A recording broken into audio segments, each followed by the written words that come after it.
My pants in French is pantalon.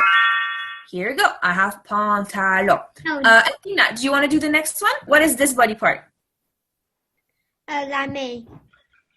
Main. La main. Beautiful. Et quel vêtement? Which cloth? Le gant. Le gant. Magnifique. All right, Molly. We have number 6 to have.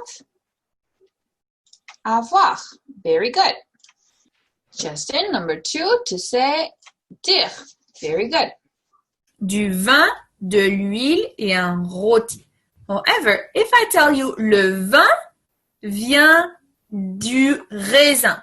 So le vin comes from raisin. Qu'est-ce que c'était du raisin? You mean the meat? No, raisin means grape. So what is vin if it comes from grape?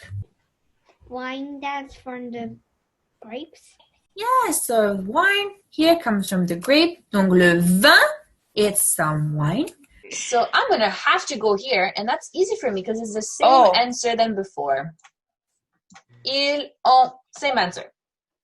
Let's go do to block them. Justin, come on, do. All right, Lillian, are you ready for the next one? Oui. All right, she's at the beach. So what is she wearing on top? La casquette? La casquette is a baseball hat. Oh. Something that she could go swim easily in, for example, maybe. Les chaussures? That's shoes. We're looking for Le maillot. Le maillot, yes. Swimsuit. Beautiful.